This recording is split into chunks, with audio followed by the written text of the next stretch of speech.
बच्चों कल की वीडियो में हमने देखा था अधिशोषण किसे कहते हैं। अधिशोषण आया था एक वर्ड, दूसरा आया था अवशोषण, और तीसरा जो दो टर्म आए थे अधिशोषित और अधिशोषक, ये टर्म आए थे। इसको एक बार फिर से देखते हैं, एक चित्र की सहायता से इसको स्पष्ट करने की कोशिश करते हैं। अधिशोषित और अधिशोषक को, अधिशोषित जो एकत्र हो रहा है, ये हमने पहले भी बताया था आपको। अधिशोषित उस पदार्थ को कहते हैं जो एकत्र होता है, और जिस पर एकत्र हो रहा है उसको हमने अधिशोषक कहा। और फिर क्योंकि अधिशोषक में अभ्यंतर वाली बात भी आती है जो अवशोषण में आई थी, अधिशोषित अधिशोषक के अभ्यंतर में पूर्ण रूप से वितरित होता है तो उसको अवशोषण कहते हैं। अधिशोषण में हमने कहा था कि एक पदार्थ की सतह पर दूसरे पदार्थ के एकत्र होने की घटना अधिशोषण कहलाती है। उसके बाद शोषण ऐसी प्रक्रिया थी जहां पर अधिशोषण और अवशोषण दोनों प्रक्रियाएं एक साथ संपन्न होती थी, तो उसको अधिशोषण कहा। आज हम पढ़ेंगे इसमें धनात्मक तथा ऋणात्मक अधिशोषण। नंबर 4 पॉइंट है पॉजिटिव एंड नेगेटिव एडजॉर्प्शन। अब इस चित्र की सहायता से हम देखते हैं कि धनात्मक तथा ऋणात्मक अधिशोषण वास्तव में होता क्या है। हम इसमें देते हैं धनात्मक अधिशोषण तब संपन्न होगा यदि यहां पर अधिशोषित का सांद्रण, यहां पर स्पष्ट किया है मैंने पहले ही, यदि अधिशोषित का सांद्रण अधिशोषक के अभ्यंतर की अपेक्षा, अभ्यंतर मतलब अंदर की अपेक्षा, उसकी सतह पर अगर ज्यादा है तो ऐसी स्थिति में जो अधिशोषण होगा वह धनात्मक अधिशोषण होगा। यदि इसका सांद्रण यहां पर अभ्यंतर की अपेक्षा कम है, कम मात्रा में ये सतह पर है, तो इसको हम कहेंगे ऋणात्मक अधिशोषण। तो क्या होता है धनात्मक तथा ऋणात्मक अधिशोषण? जब अधिशोषित का सांद्रण अधिशोषक के अभ्यंतर की अपेक्षा उसकी सतह पर अधिक होता है तो ऐसे अधिशोषण को धनात्मक अधिशोषण। और यदि इसके विपरीत, यदि अधिशोषित का सांद्रण अभ्यंतर की अपेक्षा इसकी सतह पर कम है तो उसे हम कहते हैं ऋणात्मक अधिशोषण। क्योंकि हमने पहले ही कहा है, क्योंकि अधिशोषण जो है एक पृष्ठीय घटना, ये पृष्ठ पर संपन्न होने वाली, सतह पर संपन्न होने वाली ये घटना है, तो इसमें आता है धनात्मक तथा ऋणात्मक अधिशोषण। अगला आता है विशोषण। विशोषण को हम कहते हैं डिसॉर्प्शन।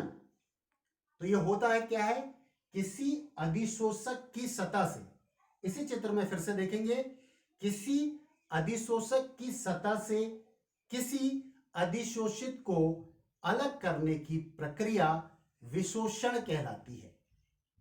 विशोषण कहलाती है। और यह ठीक जो उल्टा है अधिशोषण प्रक्रिया का उल्टा है, क्योंकि अधिशोषण प्रक्रिया में क्या हो रहा है, वो अधिशोषित जो है वो अधिशोषक की सतह पर एकत्र हो रहा है, लेकिन यहां पर इस प्रक्रिया में क्या किया जा रहा है, उसको अलग किया जा रहा है, अधिशोषित को अधिशोषक की सतह से अलग किया जा रहा है, तो इसे हम कहेंगे विशोषण, डिसॉर्प्शन कहा जाएगा इसको।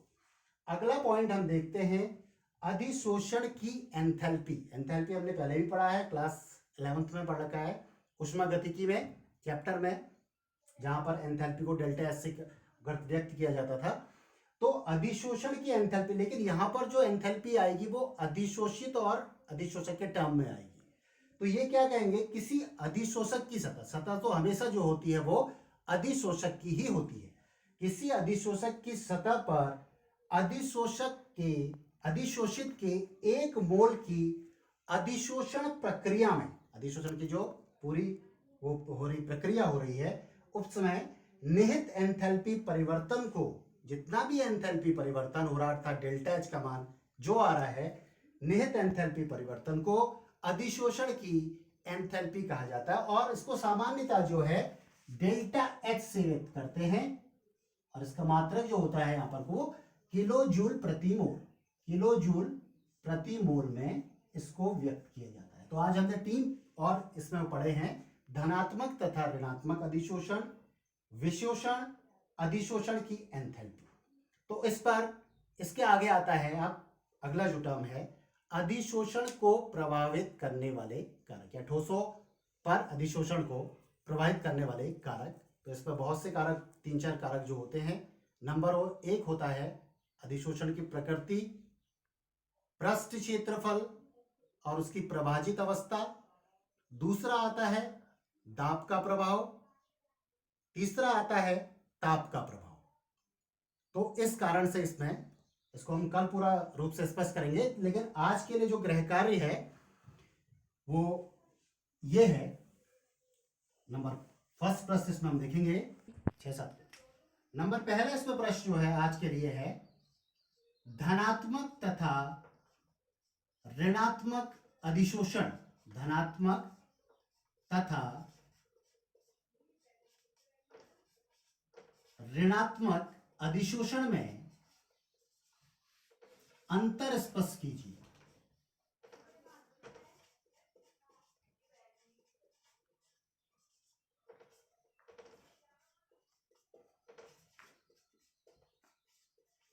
अंतर स्पष्ट कीजिए, नंबर पहला प्रश्न है इसमें।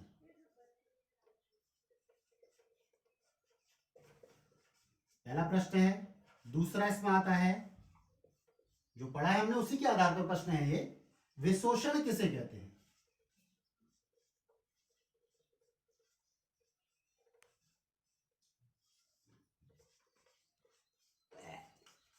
विशोषण किसे कहते हैं?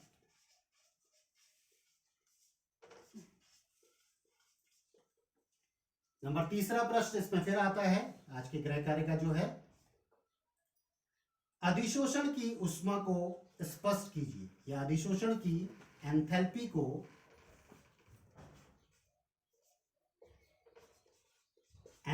को स्पष्ट कीजिए।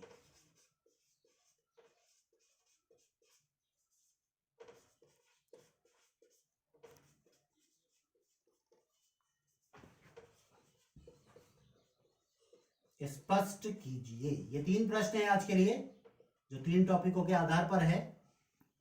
तो ये 3 प्रश्न आपको करने हैं। इसके बाद का जो होगा मैं अगले वीडियो में आपको स्पष्ट करूंगा।